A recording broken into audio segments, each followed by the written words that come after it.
Hey, good morning, guys. Welcome back to our basic T factoring. Yesterday we factored with just positive values. So these two signs here were positive. Today we're going to throw in some negatives, and I want to warm up by multiplying negative numbers together.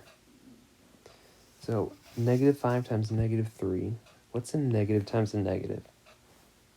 Well, that's a positive, and 5 times 3 is 15.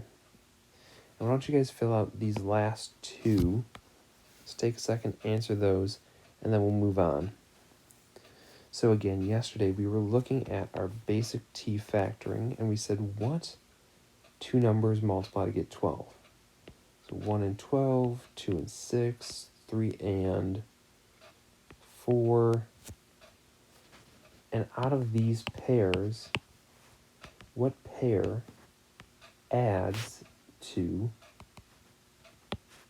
this middle term, that 8? So which pair of numbers here adds to 8? Well, 2 and 6 add to 8. So yesterday we took the numbers that multiply to 12 and add to 8. But today we're going to do something slightly different. We're going to say what numbers multiply to 25 and subtract to negative 10. So what two negative numbers? And if we multiply all these out, what we'll notice is, yesterday we had a positive number times a positive number getting me a positive number at the end of my trinomial. Today we're having a negative number and a negative number multiply to a positive.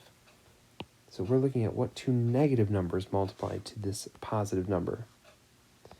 So 25, we've got 1 and 25, 5 and 5, and we want to know, negative 1 and negative 25, negative 5 and negative 5. And we want to know which pair is going to combine to get me negative 10.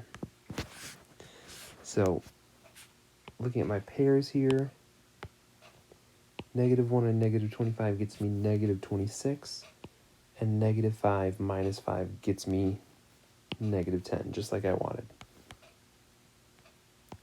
And we'll do the same thing to finish off. We'll say x, and we'll take these two numbers, so x minus 5,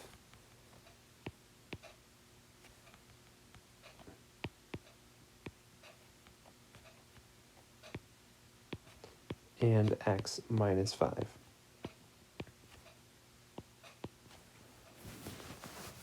Okay, so let's walk through that one more time. So what are the two negative numbers that multiply to get me a positive 25? Well, negative 5 times a negative 5 gets me a positive 25. So negative 5 and negative 5. And we had negative 1 and negative 25.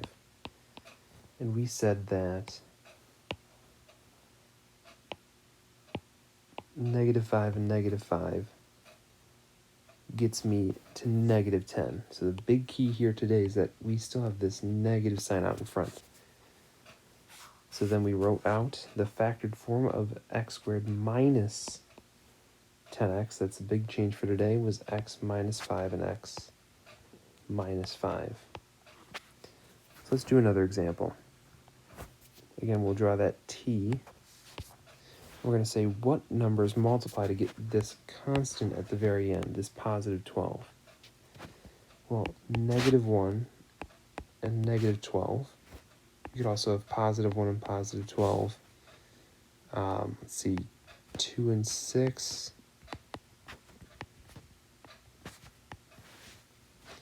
And let's see, negative 3 and negative 4, 3 and 4. And the reason why I wrote out all of these, the positives and the negatives, is, well, all of these will work to multiply to a positive 12, but I need them to combine to get me a negative 7. So if I combine positive numbers, can I get a negative answer?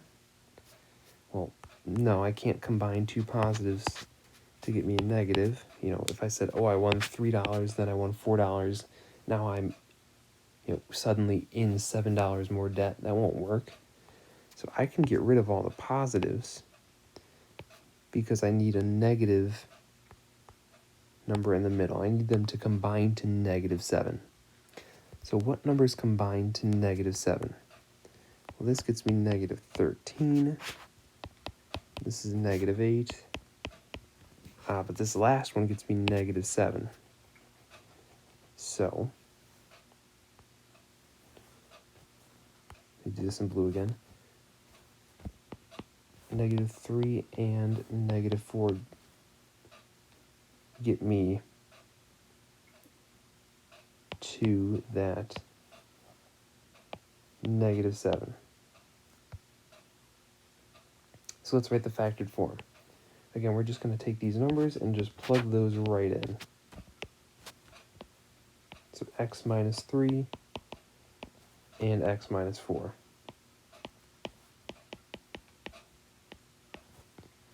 All right, and let's do our last one here. We're going to draw that t. I want numbers that multiply to positive 18 and add to a negative 9. So since this is negative, I know I've got to have some negative numbers in here. Well, I'm multiplying to a positive, so I can have negative 1 and negative 18, and negative 2 and negative 9, negative 3 and negative 6, and that's it. So these numbers right here, these numbers multiply to give me positive 18, but I want to know which ones are going to add to negative 9. So this gets me negative 19, this gets me negative 11, this one at the very end gets me negative 9. So that's what I'm going to choose. I'm going to pick negative 3 and negative 6.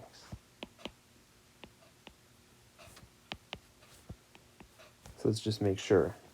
Negative 3 times negative 6. Negative times a negative is a positive, and 3 times 6 is 18. So that got me what I wanted there. So I'm good there. And do they add to negative 9? Well, negative 3 plus a negative 6. If I'm $3 in debt, then I owe you $6 more. Now I'm $9 in debt. I have negative $9. So works for the middle number as well. Then since we're confident this works, we can just plug in these two numbers. And our final answer will be x minus 3 and x minus 6. So that's all we're doing for today. And the reason why we have two negative numbers again, the reason why both of these numbers are negative is because a negative times a negative is a positive. And if I add two negatives, then I get a negative. All right, so as always, email me with any questions you've got, and I'll do my best to help you out. Have a great